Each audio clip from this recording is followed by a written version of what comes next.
Frank, is that the best spot? Is that where you wanted? Is that where you were intending to end up? You look pathetic.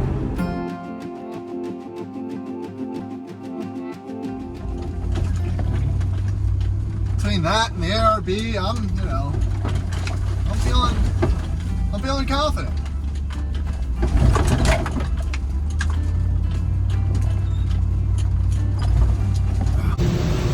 Alright, so this is the last stage of the full spectrum road on and off test, all weather test. Full on the tractor. And that has zero suspension. You volunteered for the back. Yeah, you were right for it. It's definitely not great for tall people. So this is the new superhighway. This was not here the last time we were here. Howdy, and welcome back to the Egyptian Motors YouTube channel. Today, we're just gonna go right into it. So I got the 94 manual Disco D1. I got it back pretty much on Thursday.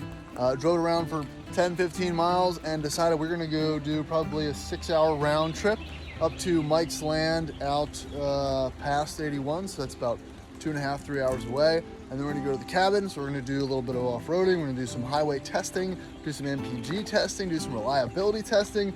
I'm bringing Frank, Max, and Cindy, so we got the whole family. So if things go south, we all go down together. All right, so I've got my Yakima roof box on the factory rack, which is kind of sketchy because it's not super sturdy or secure, but it's on there. It's bolted on. I'm not gonna put a whole lot of weight in there, just chainsaw and whatnot. I got the rear windows working, swapped out the module that's in there. Shout out to Will Tillery, Rover parts guy. Had one. He's had to test a whole bunch. We eventually did find one that works. I've got my spare there, my new tire on here. This needs air, so we're gonna air that up. I topped off the oil. I checked for leaks. We're still leaking gas a little bit out of that rear filler nozzle, but that's why I got it parked on an incline. And yeah, I think we're good to go. Gonna just configure some stuff in the back, and we're just gonna send it because right now this thing's running great, and this is what you gotta do. A little bit of reliability testing.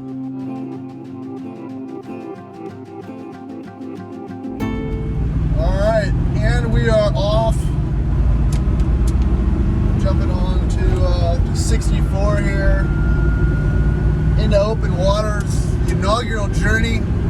I've said these lines so many times with so many different cars, but this one's a little bit different because it's not really meant for this. But at the same time, you see so many manual D1s with 200 or 300,000 miles on them. So there's something to be said about this platform and its longevity.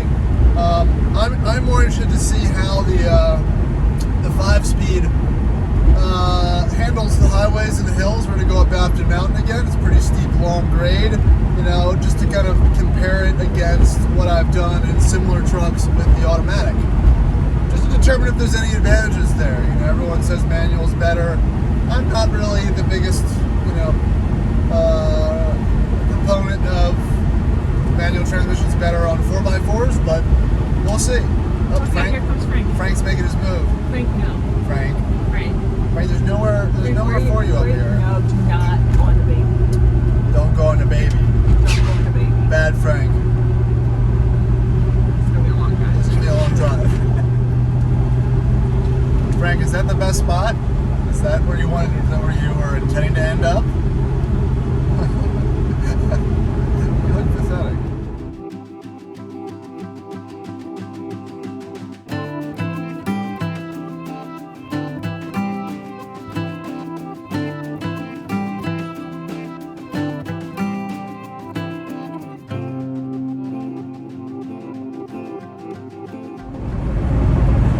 Alright, so we're underway on 64.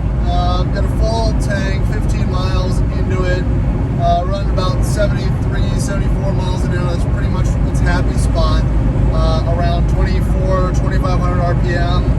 Temps are good, everything's good. I think that's where it's going to want to sit. It's where it's going to want to be. I think that will probably help with fuel mileage. Things that will not help with fuel mileage. Massive, large tires. They're not massive, but they're tall, 285. And I have the roof box on top, which is not aiding in the aerodynamics of this already unaerodynamic box. But everything else seems to be going well. It is pouring rain. I haven't discovered any massive leaks yet. So there's been a lot of positive discoveries. Frank's making his move. Franklin. Frank always wins.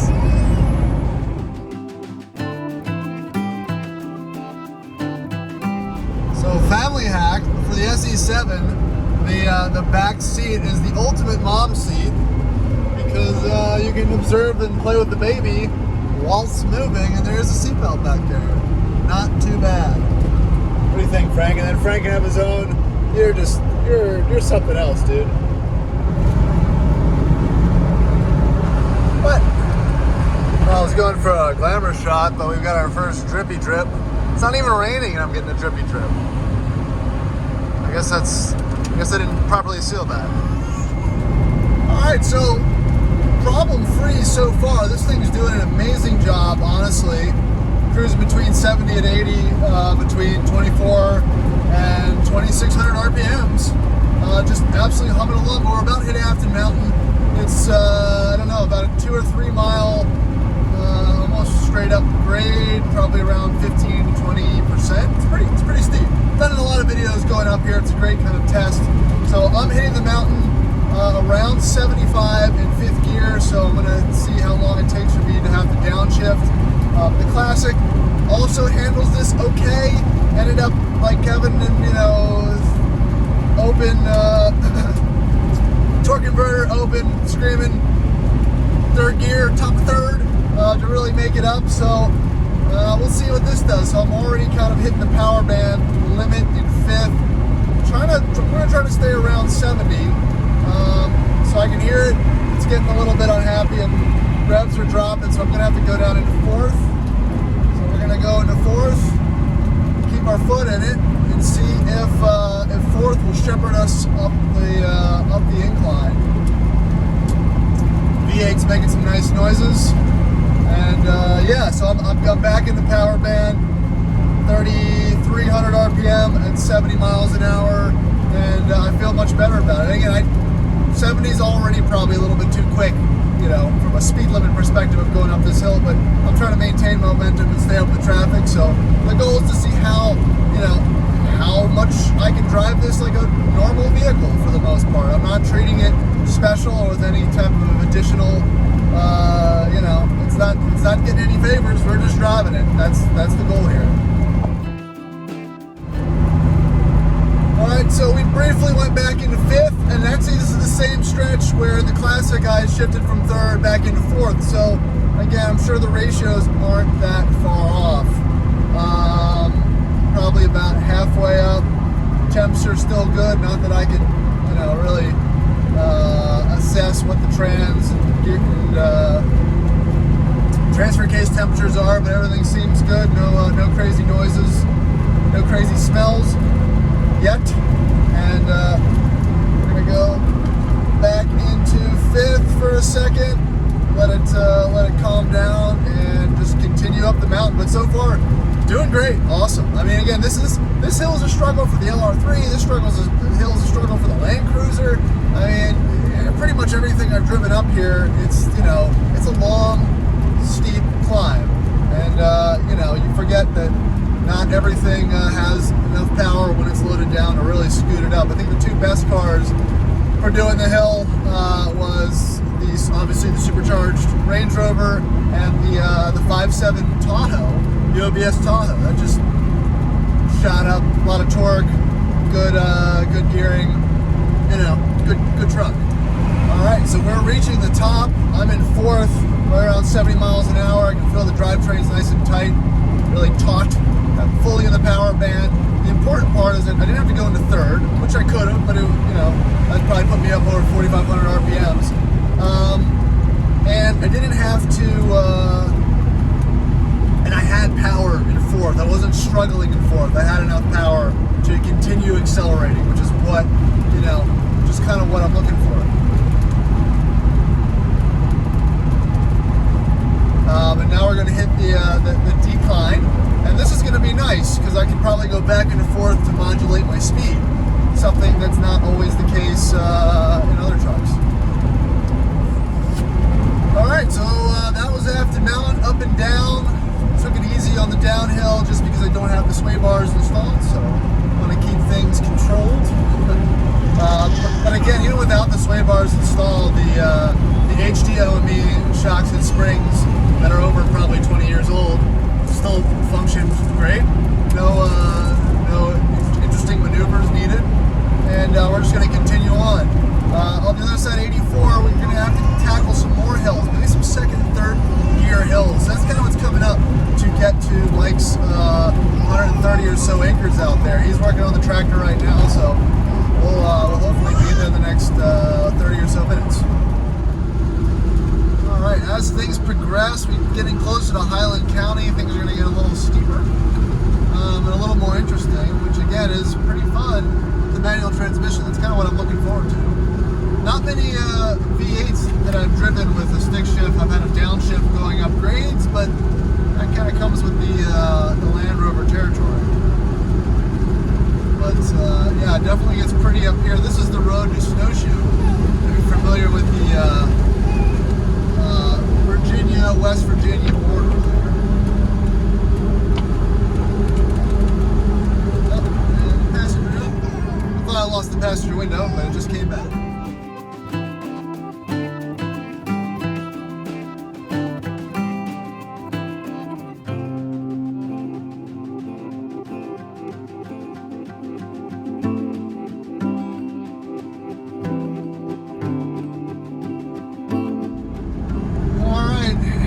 I think this is gonna kick off our first hill climb down in the third. These get pretty steep. Yep, here it is. Dropping into the bowl. Oh, Frank.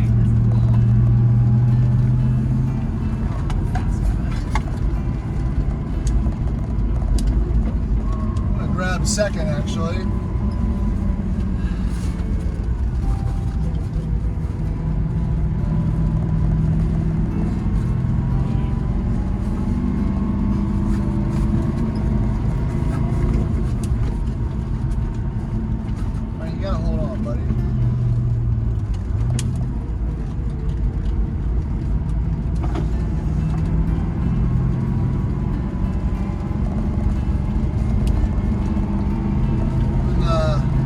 Right road and the wrong car.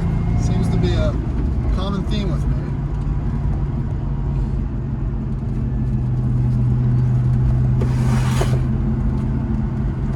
But plenty of power in third gear. No need to go quick.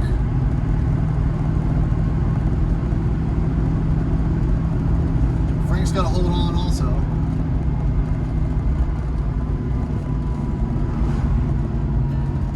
This is just a good torture test for everybody.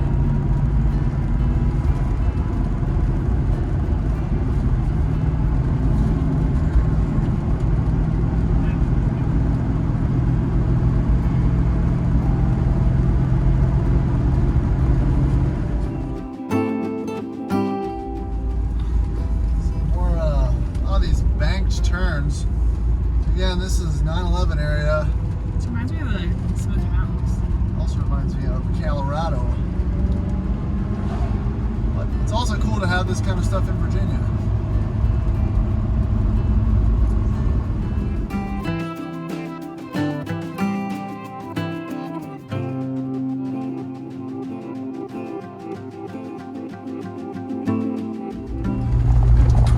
And here we are into the woods.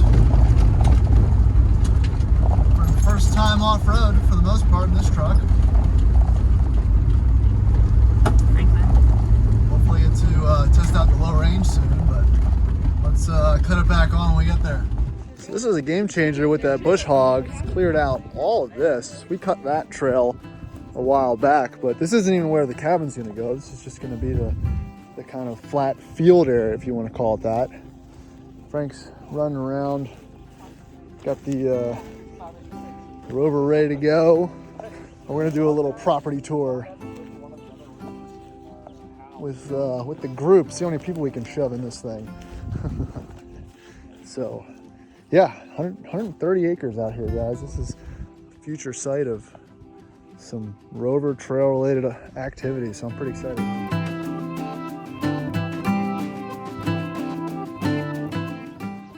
All right, Max wants to drive. We've got 5 people and way too many dogs. Come on, Frank, get out of here. So this is the new superhighway. This was not here last time we were here. Remember from that video, we were just trying to drag a trailer probably across this part, but now it's Oh no, that actually, there's an intersection. You see it. Oh, okay. Oh yeah, there it is. Wow. Man, he went full ham. Yeah. You could drive a normal car up here. Yeah, that was the idea. Yeah. Checking out the backside. We had some videos of us going up this in the LR3. Now it's actually been cleared, so it's much nicer. But this this first gear with the 5-speed's pretty low. Man, this is like a super highway. Yeah, he just did this for where he's dumping all these trees here. It turns back to how it was. There's something about when a professional cuts and grades and moves things. Oh yeah.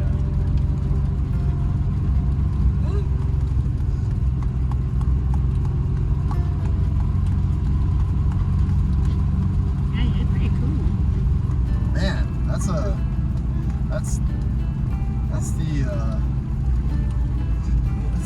the end result of having the right tool for the job. How are we doing? Frank's finally happy, so that's a plus. Yeah, I don't know what to say.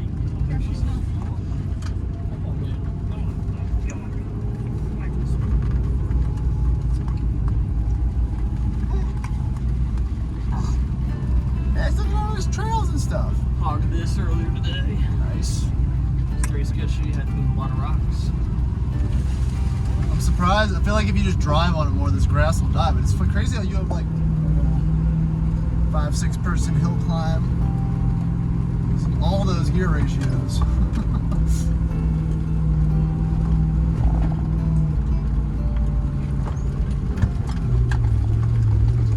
Oh, okay.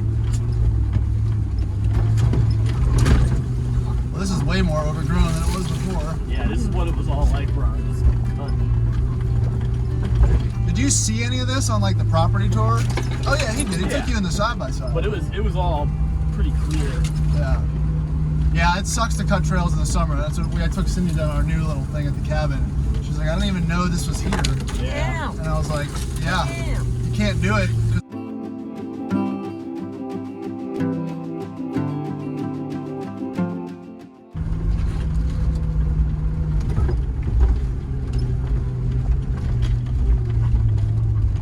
Wait for Max to fall asleep. He's being rocked. He's just yawning over here. This sucks. This was less painful on the tractor. And that has 0 suspension. You volunteered for the back. Yeah, you went right for it. It's definitely not great for talking. I feel like I was hitting my head the whole time up there. I think the most painful part is just my neck being at a 45-degree angle. Yeah.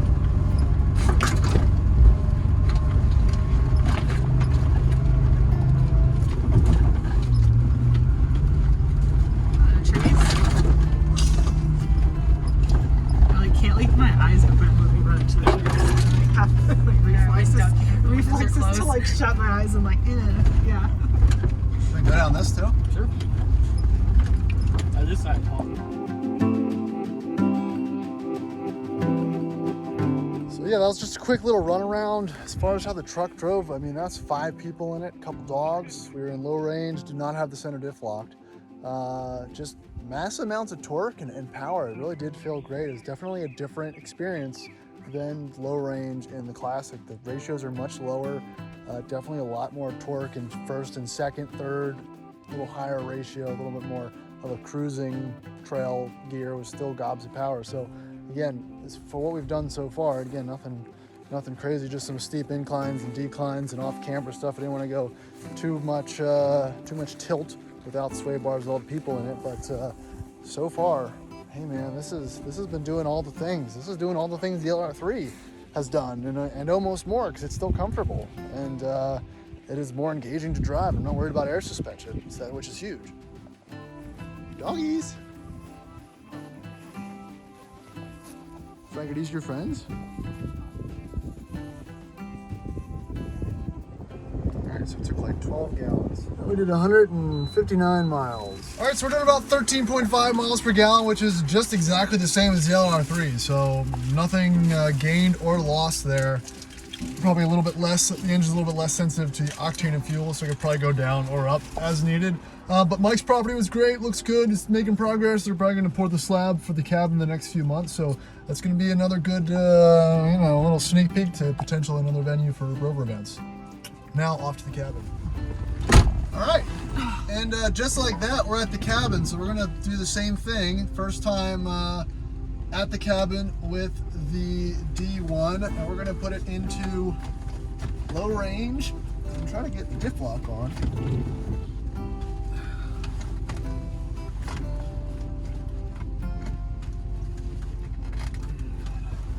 But I don't feel it. We're muscling through it. We're gonna break something. Yeah, I don't know.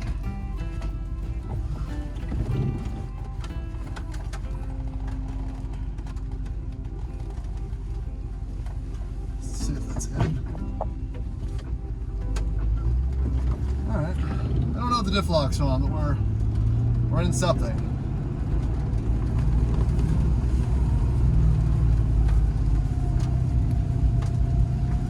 Really slow. Really slow. So again, I wanted to put it in first in the 5-speed to show you. I mean, my foot's not on the gas, and I mean it is. We're gonna stop. It is incredibly low ratio, which is cool. This is like automatic hill descent control. When you think about it, newer vehicles that have low range have hill descent control because they don't have these type of ratio or low ratio transfer cases anymore. So, you know, that makes up for good old mechanical traction.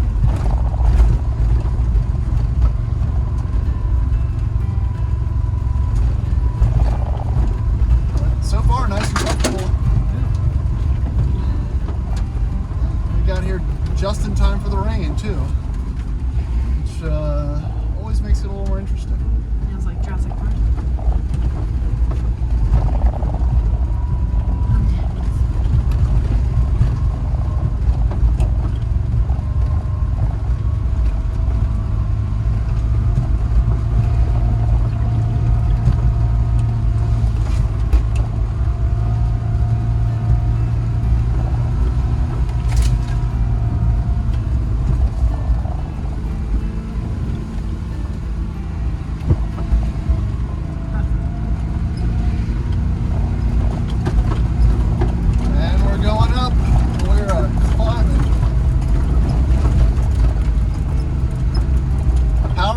Second gear is all you need.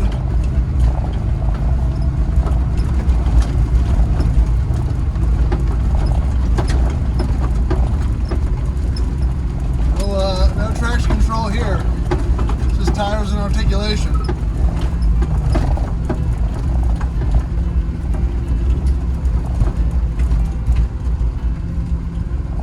Boom.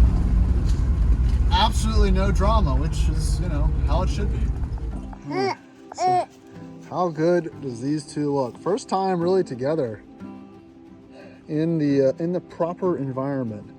But let's do a nice little cabin walkthrough. Again, we've got things updated a little bit better. It's pretty sweet in here, up for a cleaning. Again, you can stay here. It's on Airbnb in the Blue Ridge Mountains, right off of the Blue Ridge Parkway. So free to use the trails, hang out. It's a pretty good time.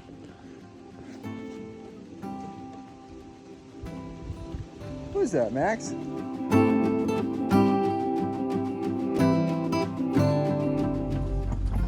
All right, so I got the diff lock on.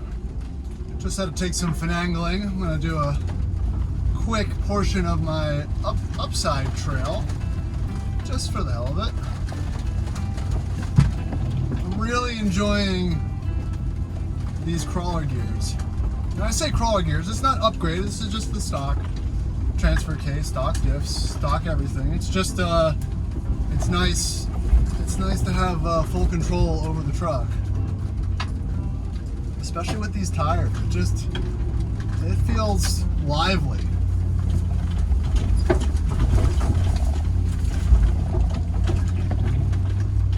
Between that and the ARB, I'm feeling confident.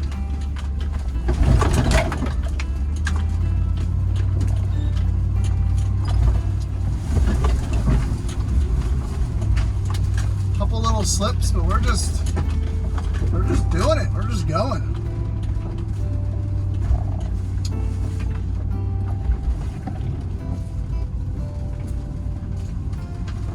It's very confidence inspiring.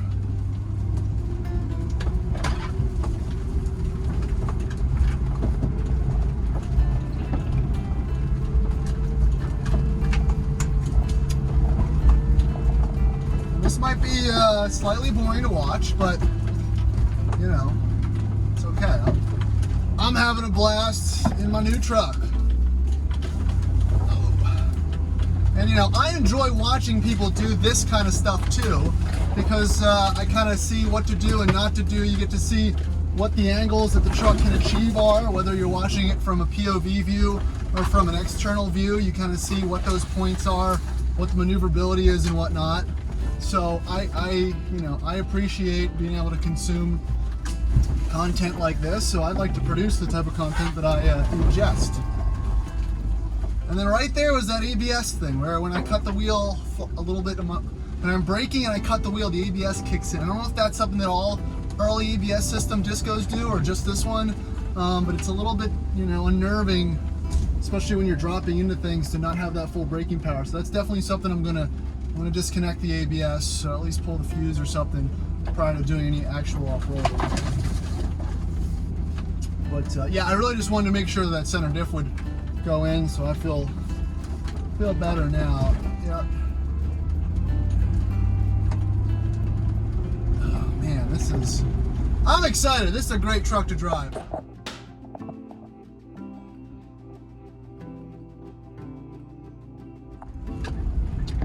right, wrapping up cleaning session. After a little bit more rain, I'm gonna test the descent. I'm gonna keep it in second. And just roll down. The old ABS is doing its thing. It's pretty annoying. So now I don't need it. Causing me to go a little quicker than I usually do, but still way smoother than the independent suspension trucks. Probably going to use third. Get out of here. You got to do your shifts pretty quick in low range with a manual transmission. It can be a bit jarring between shifts.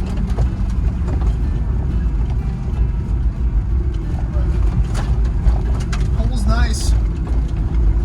Plenty of torque to get up stuff. That's the fun part.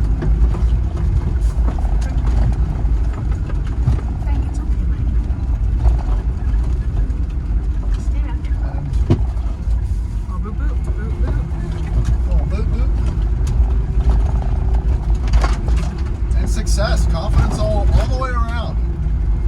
So far, we put this thing through its paces enough that I feel confident in it. Ready for Nate?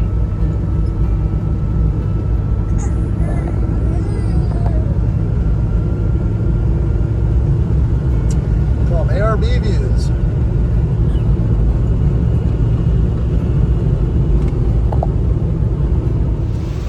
Alright, so this is the last stage of the full spectrum road on and off test, all weather test. Because, all the conditions, we've got it.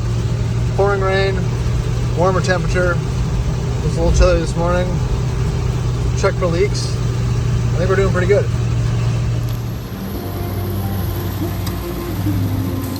Shut up! Shut up! Shut up! Fuck! Well, that's it, folks. I think that is probably one of the most thorough initial torture tests that you can do for a used Land Rover D1, whatever you want to call it. Probably about 300 and so, probably 350 miles. Truck did great. Everything was functioning as it should be. I added probably half a quart of oil. I wasn't really checking on level ground, but due to the high hill climbs, high RPM that we were running, I'm not really concerned about that oil consumption. I don't think it was leaking out or anything like that. So probably averaged around 13, 14 miles per gallon, around 75, 80 miles an hour, over 2,500 RPM cruising. But I think I don't know. I think this might be what I take to the Greek Peak Anarch event for the 75th. I'm probably gonna do another video comparing the two to determine which one is more suitable. It's whether do I want to be comfortable or whether I want to have fun. I mean, it's just they're just so evenly and unevenly matched in that sense. I think if I can get the cruise control sorted on this and wrap up a few other just kind of creature comfort items, and I wouldn't really care about any of it, but it's a 6.5, 7 hour drive in traffic. So it's just, with a kid and everything else, it's not really where you want to be for 2 hours. But I mean, it just proves you can road trip a D1 with a family. I added the seat covers. You've got the 2 D2 cup holders, and the pop-out original one is still intact. So I think I have to just finish wiring up the front lights. The extra storage Yakima was perfect. Not too much road noise or anything like that. We even used the third row seat. So it's pretty darn good. Pretty darn usable. So I think that's going to do it for this video, guys. I hope you enjoyed it. Like I said, this isn't groundbreaking content, but it's fun to make. And I seem to be getting good feedback with this truck. There's a lot of guys going through the Land Rover rotation, right? You start with something older, you go newer, you go a little bit newer, then you go back to older because of the problems. And, people kind of just end up at the same place. I feel like, D1s are coming back into, the mix. But now instead of $2,000, they're $5,000, and everyone's going to slowly rotating out of their LR3s, because an LR3 is great until you start having lots of issues, and it's not so great. So it's kind of cool to see where it all goes, honestly. But I think I'm going to sign off for this one, and catch you in the next one. Please like, subscribe, do all that fun YouTube stuff, and thanks for watching.